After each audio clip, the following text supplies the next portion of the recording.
Okay, so welcome to part 2 of my flight to Rekjavik. Descent preparation checklist will begin in about 28 nautical miles. We're up in the cruise at the moment in our A318. So you can see the sun has set a lot more now than in part 1. It's been about 45 minutes to an hour since part 1 ended. So yeah, we're just getting ready to begin our descent. I think VS will be looking at 1,500 VS for the descent, down to around about 8,000 foot in one go, then look at staging from there. We are actually quite close to our destination at this point, so our descent does have to be quite quick.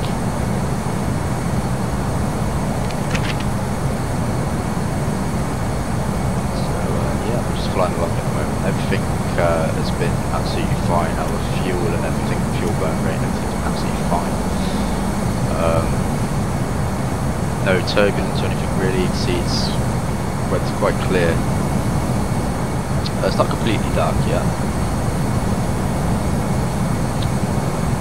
but not long, and it will definitely be dark. Weather conditions at Rekjavik are still exact same as when we started the flight, so we're still coming into runway 13. Wind is still coming from 80. It's about 16 knots. Temperature in Rekjavik is currently 1 degree. Humidity is 55%. There may be a little bit of turbulence on the way down. Nothing too major.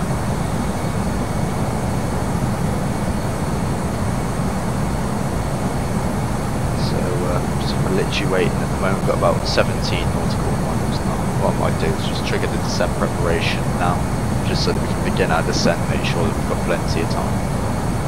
Okay, let's go through the descent preparation checklist. Seatbelt signs. On. Anti-ice. Off. Landing information. Received. Altimeter. Standard. Bearer radio.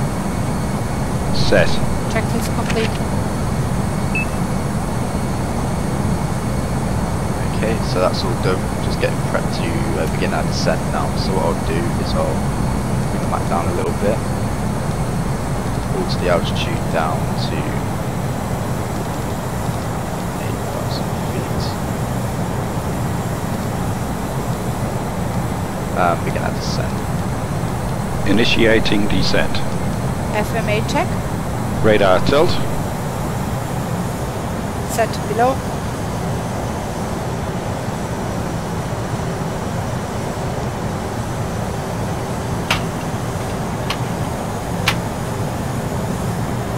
Folded away the co-pilot's table there.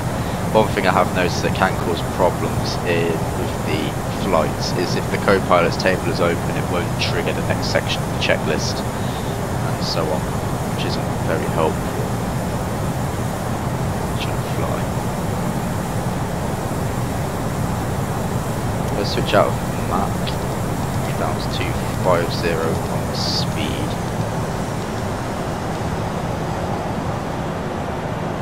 As you can see, we are very close to the airfield actually. We've got to get down nice and quick.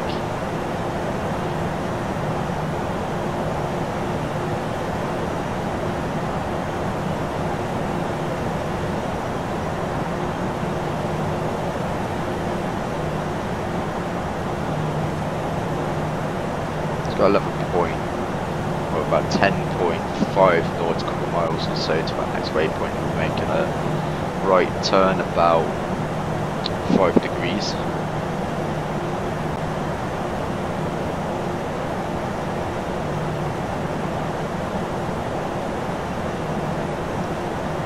For our approach into Rekjavik, we'll be making a nice right turn. It's on the downwind and then fine.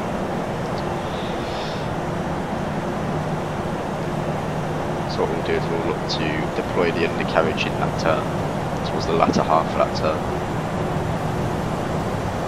And then we should just be set up for me to disengage the autopilot, maintain the auto throttle on the way in with about 120 knots. And then just as we get to the runway, just before we touch down, take the autopilot off by throttling the engines back and flare it. Hopefully we'll get a nice landing. The landings are probably the most tricky part of flying the Airbus. I haven't really been able to nail getting really greased in landings very well, so that will be a bit of a challenge.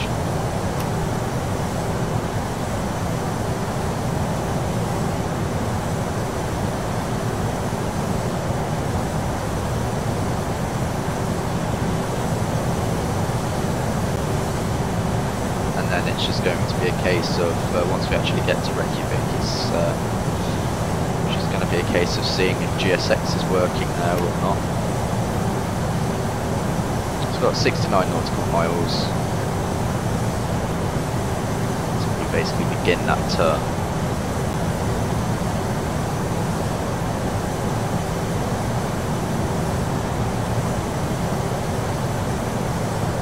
Which isn't particularly far.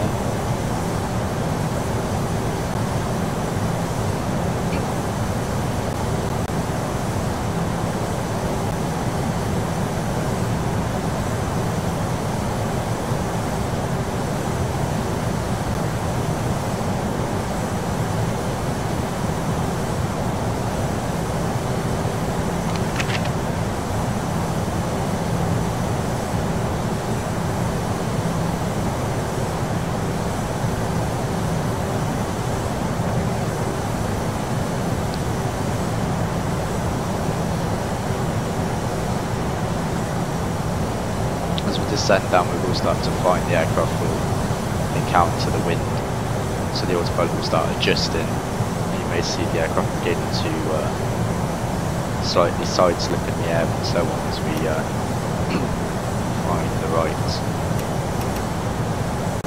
sort of angle. So he's got a Rex weather injection just coming in now. So I'll change the weather.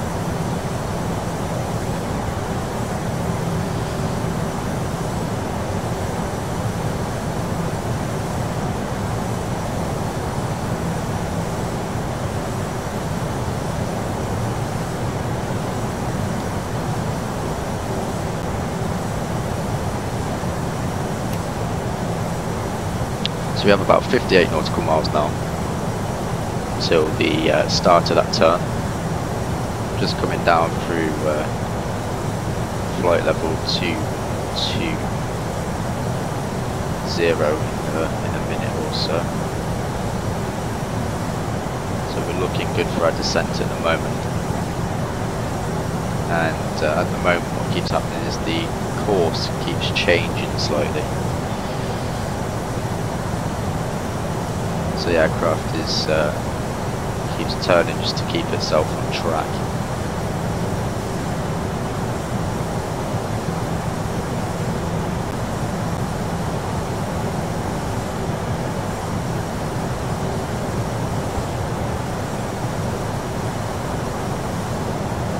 What I may do is switch the heading over to manual.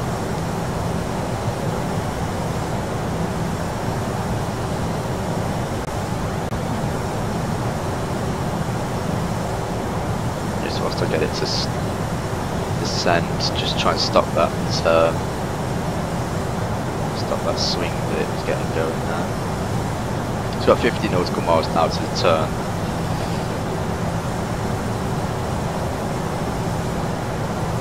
See the runway starting to come up on the FM.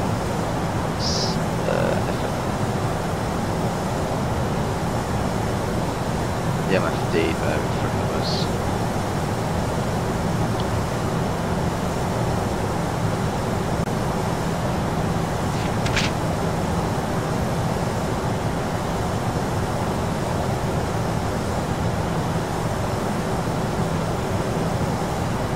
Okay, so I'm just going to expedite our descent now.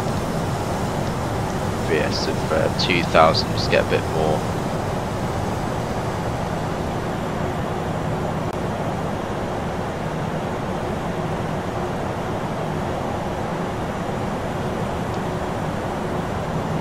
As you can now see, there's a little zoom in, there's a little blue mark, like an arrow pointing to a certain point on the track. That's where we will get to 8,000 foot.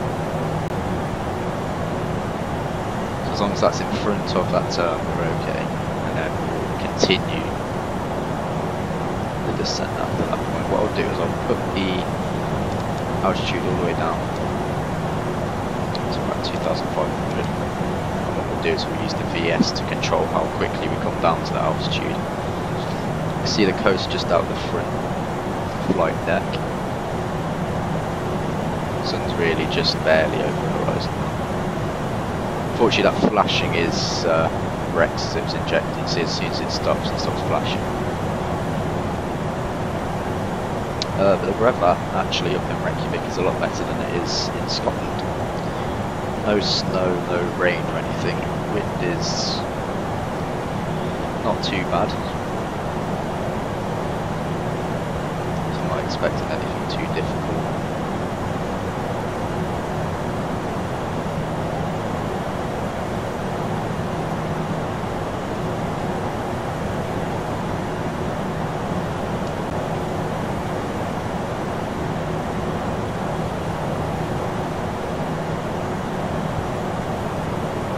Now we've got 38 nautical miles until the beginning of the turn. Coming down through flight level 160 then. As I said, that's we are at this point beginning to edge on being a bit high. So I'm just going to reduce my airspeed now to 200 knots.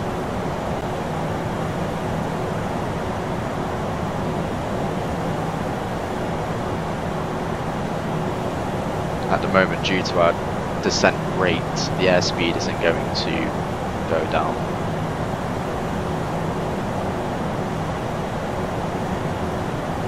But really at this point we can't afford to lift that descent rate that we have.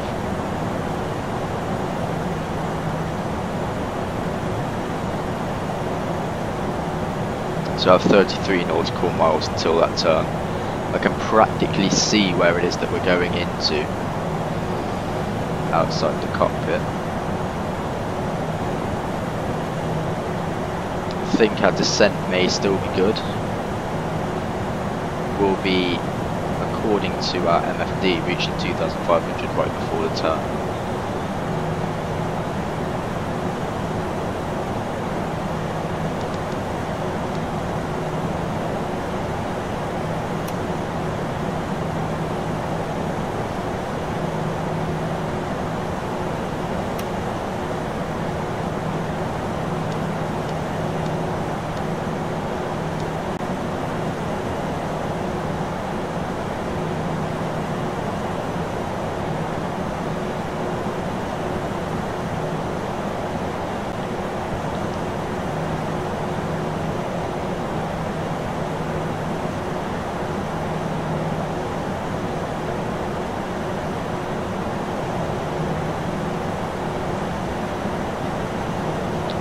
Obviously, as we get closer to the ground, airport information, uniform 1685, kilo, wind 0. just turn off the ATIS information.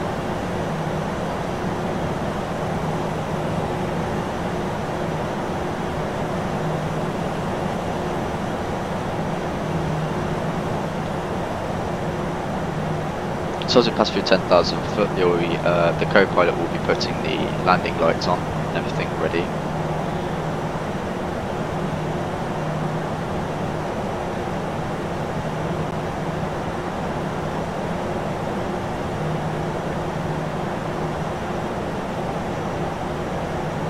So we're just passing 10,000 foot any moment now. Passing 10,000 feet. Lights on. On. really does make a difference having a co-pilot that actually functions and works in flight sim, exactly like it is on the real flight deck.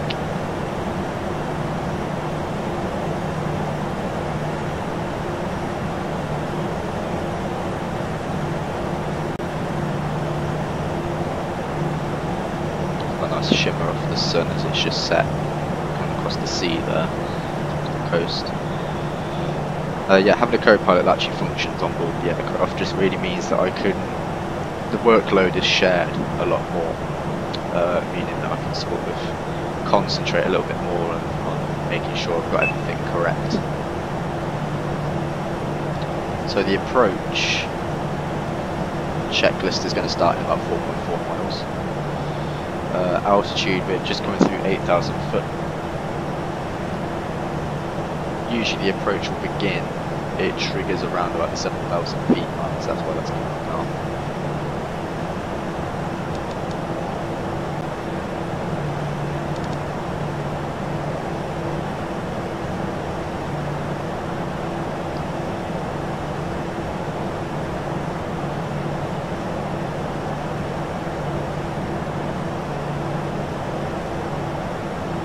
Airspeed's now low enough that we can deploy slats.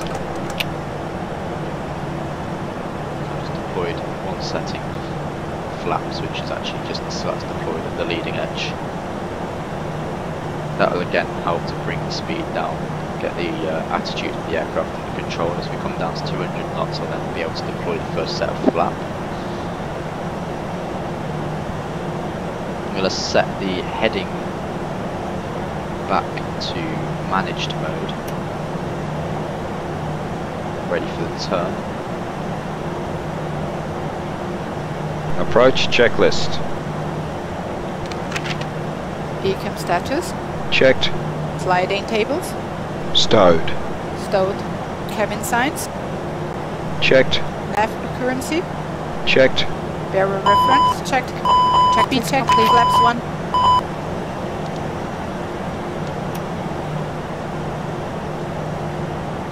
Flight attendants, prepare for landing. Okay, so we'll just have to pull the VS up there. The master caution's going off because the speed starts to exceed that we can have slats down now.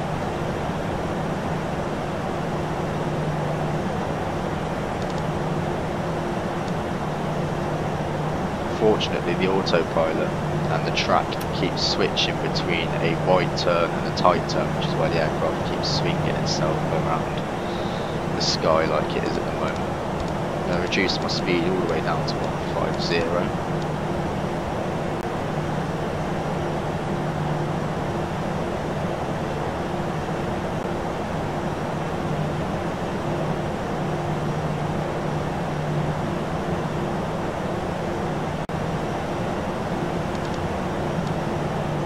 Just the altitude back up to 2,500 as we're looking quite close.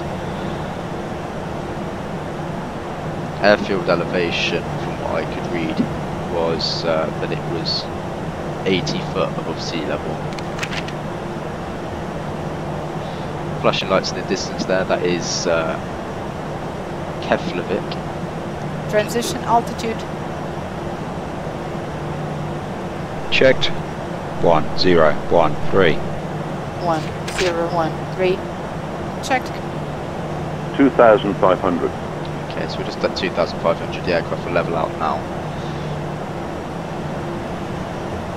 Now, we can still continue our descent to 2,000 foot without issue, so I'm just going to do that with a VS of 500. Speed check. Flaps 2. Set another set of flap. Speed check. Flaps Another 3. set of flap. Just make sure our aircraft's at a good angle. So yeah, that is the main airport for Iceland over there. And flaps full. Speed check. Flaps full. Okay, so the pilot that works in flights in there, he asked for full flap.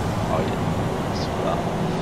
So that's the aircraft will sort of work out exactly when it needs flap settings and everything, and make the co-pilot set them. It's going to take this turn at about 50 knots, and I'll be looking to this, bring the speed down. I think to 140. In fact, we'll go to 140 now. Gear down. Gear down.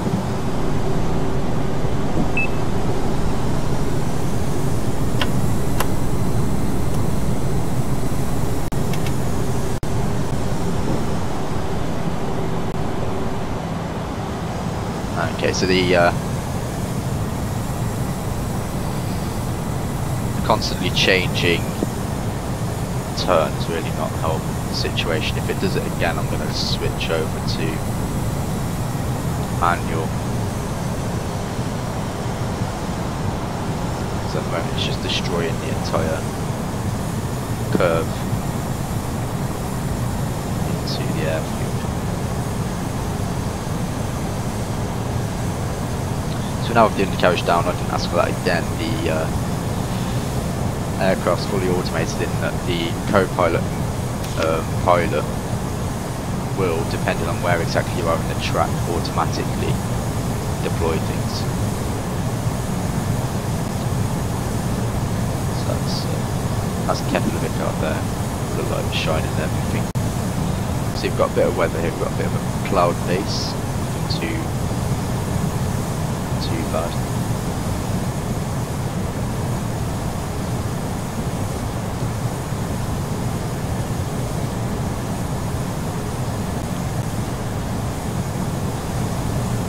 So hopefully now the aircraft is just going to take this, this nice bank all the way around.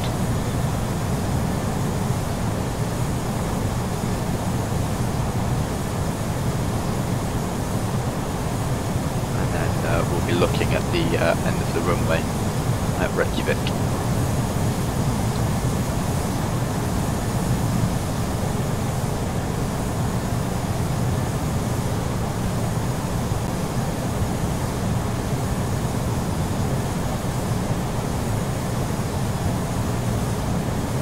On that FFD there, you can see the nice curve that I can only wish it had just followed without switching.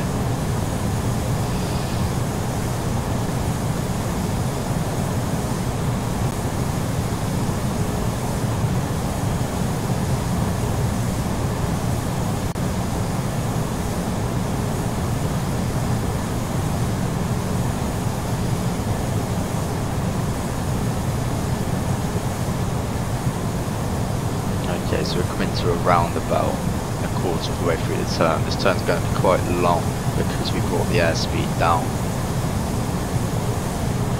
Preparation. So very quickly check the fuel state.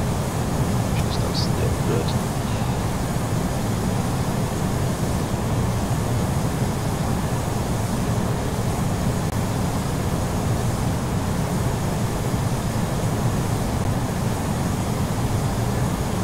At the moment this turn is looking like an 8 nautical mile turn.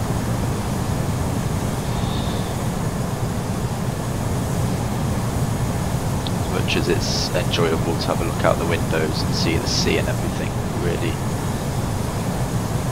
this wouldn't be the standard operating procedure at this point, but unfortunately the FMC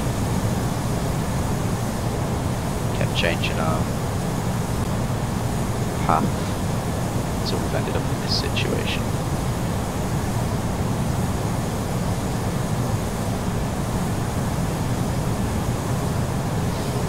However, it does give us plenty of time just to enjoy looking around the flight deck, get nice and prepared, comfortable, ready to take control, ready for landing. So we're halfway through the turn now. I haven't got a visual on the airfield yet.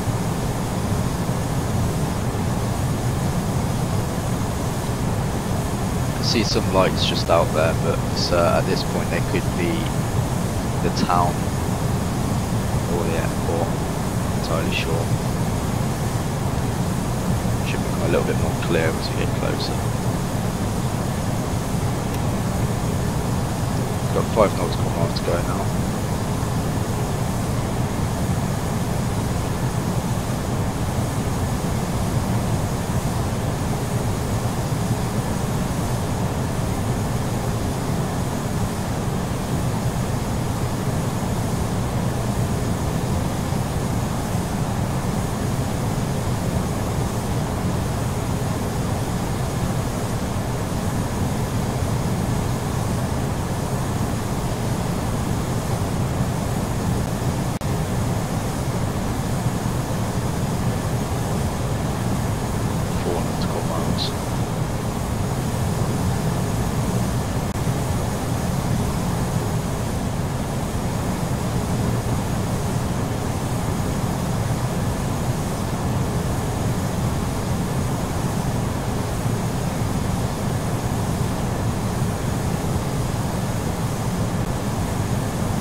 Turning back in now, fine, for the airfield.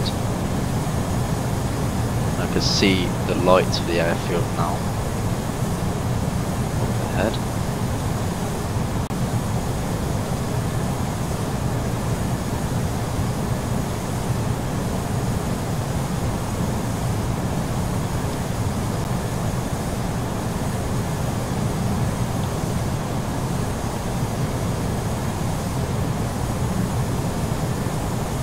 Now I've just about got a visual on the runway with 1 nautical mile to go till we pass this waypoint.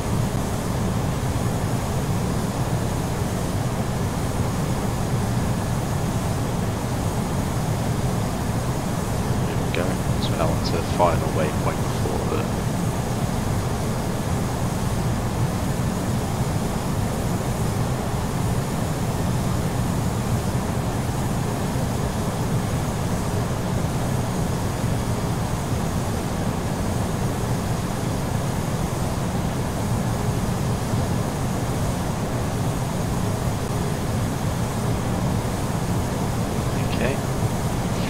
this autoflight off. Take the master warning off, so I've now got control of the aircraft's movement. I'll just slowly glide it now.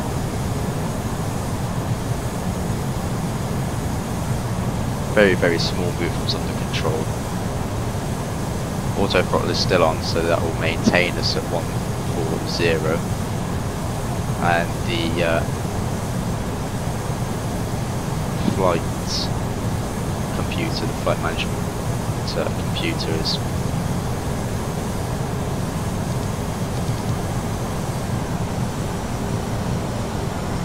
programmed ready for go round should we have to make one.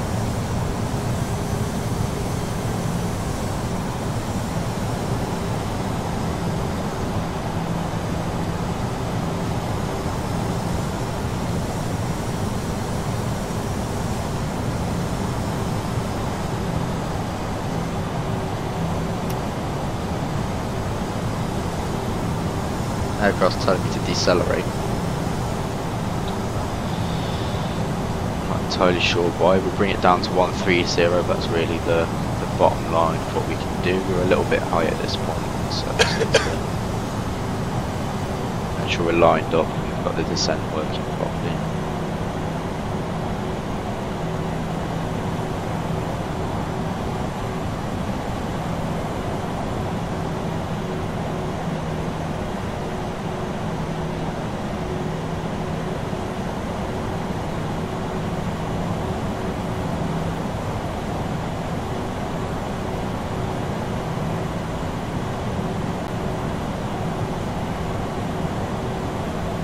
Runway here isn't particularly long.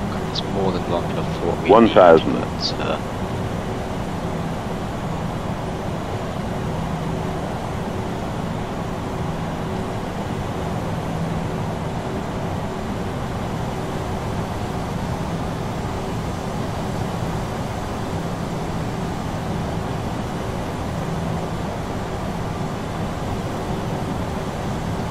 deaccelerate slightly more. As soon as we touch down, we'll be getting the reverses straight on just to make sure that we're well within the limits of the runway. Speed. 500. Speed. Speed. Now we're getting the speed warning, Speed. so we'll just roll that Speed. back up. Speed. 30. Speed. Speed. 400. Speed. Speed.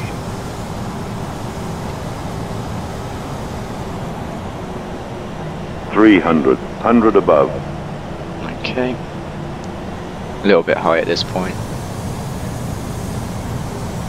2 minimum. Continue. 100. Cut power. I think we're going to 70. come down a bit 60. hard. 50. 40. 30. 20. Retard. 5. Touchdown. Ground spoilers. Reverse screen. So we've got the brakes on, first thrusters, 70 Manual knots. brakes. Auto brakes off. manual braking.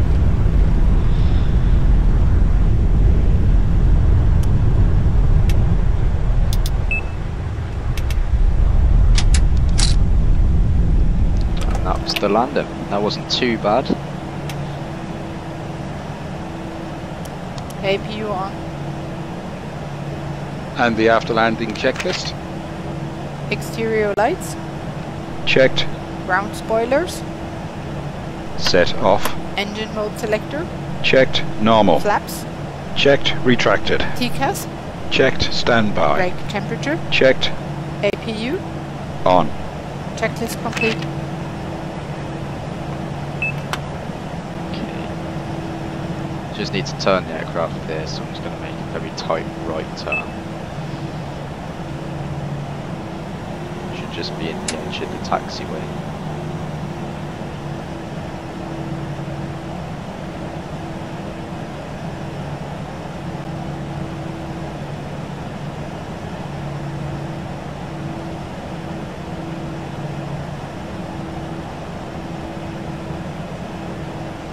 To backtrack up the runway slightly.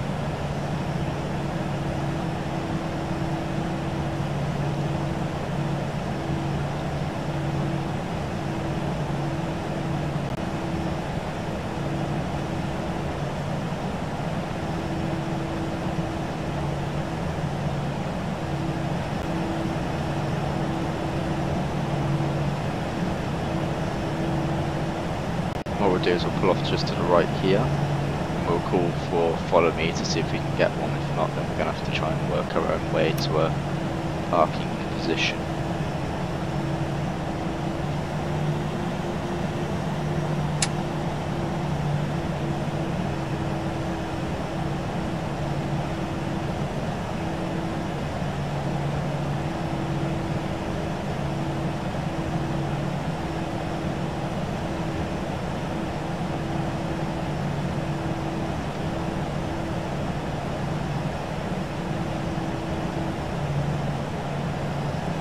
See the general aviation there with a few people.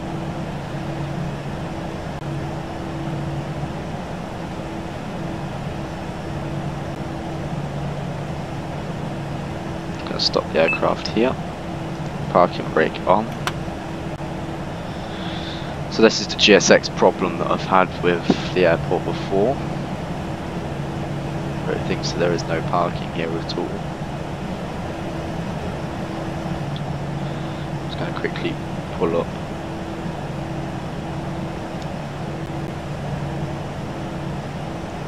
Parking positions on my iPod. On the actual airfield. The airfield is pretty quite accurate. Okay, so I'm just looking at where we are now. Okay, so it looks like the best position for us to park is going to be over there, so we're just going to taxi in that direction. We'll go quite far left here, the taxiway, just to make sure we're very clear of all that general aviation.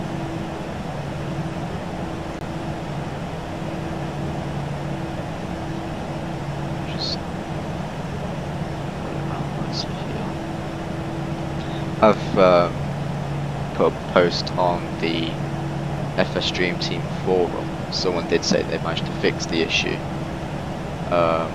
Effectively asking just for a little bit of guidance on how to fix it myself.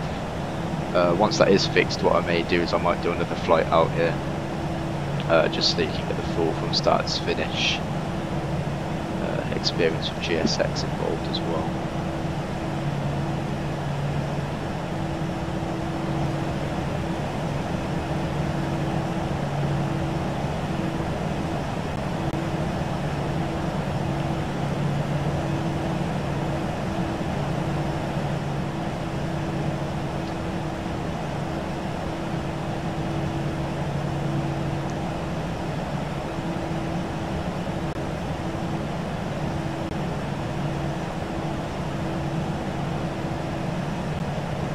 Really what I'll be doing once I park the aircraft or shut down. We'll pretty much end the video there. Normally I would have GSX come, set up the air stairs and everything ready for deboarding. Unfortunately we won't be able to do that at this point. There wouldn't be much point in me changing the load sheet in terms of the passengers or the freight on board, because we'll be taking them through all the way through to LAX with us in the next few flights. Just cross straight over. Yeah, this is not the active runway at this point, so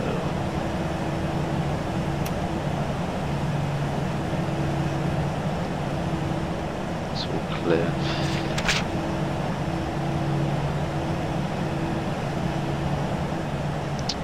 But the load sheet, I will be doing the load sheet again for the fuel load to get to our next destination in Canada. Make sure we've got plenty of fuel on board for that journey. Now we should be able to park our aircraft somewhere just in front of this King Air coming up on the right. A couple of really nice looking King Airs. There's part there, and then it looks like a caravan or something further up. And there should be a position we may be able to slot ourselves into.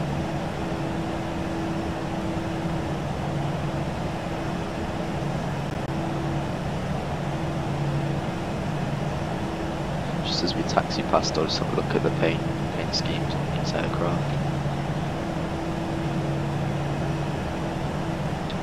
In fact, they look like they are RAF.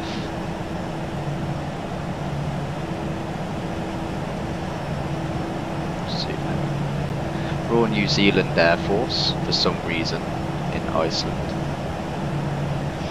and the second one is indeed an RAF one. So for some reason the Royal Air Force and the Royal New Zealand Air Force are in Iceland, but they still look very nice. So that's actually a Beech 200, I believe, because it hasn't got any lights on it.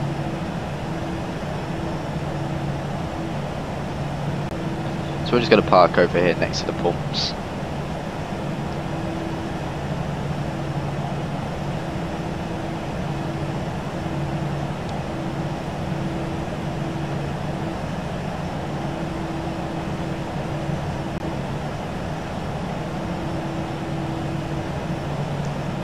Just straighten out a little bit more. Get this aircraft turned in here.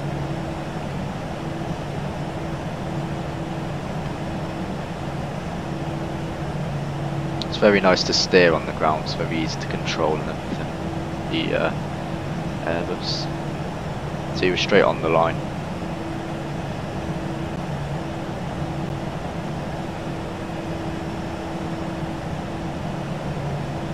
Let's give it 5, 4, 3, 2, 1. Just bring it to a stop there.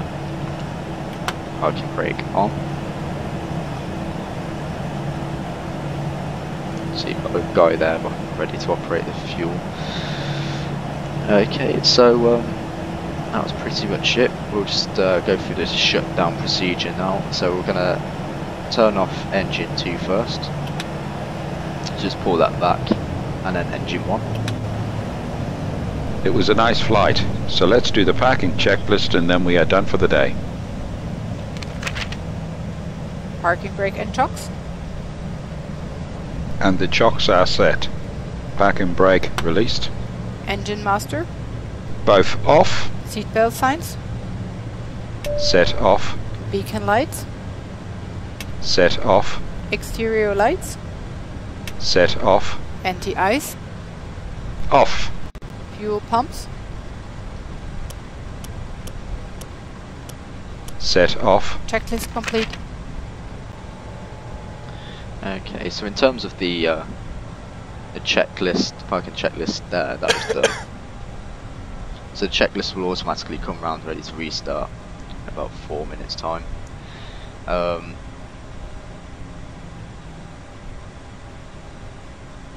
Okay, so ground services, obviously we've got the wheel trucks and everything. We will get the ground power over, but we won't do that yet. Okay, so we're going to turn off the APU. We won't need that, it will just run on the batteries for a couple of moments. Just double check everything up there. Turn the MFDs off. So just pull them around to the left like so. And these. And we're just going to look up here and turn off the NADIRs. So it's pretty much everything done. We will just turn off the nav lights as well. Up there on the... Make sure we've got all the seatbelt signs and everything off. Up there. Everything's good down here. And cockpit lights off. And then finally the batteries 1 and 2 off. And that is the aircraft now cold and dark. So I'll just go outside quickly just to have a little look around. So this is the exterior of the Airbus. Really is a stunning looking plane in flight, and I hope that it translates through. And this is the FTX Iceland scenery, which is actually free, so you can download this for free. This is actually a demo that you get.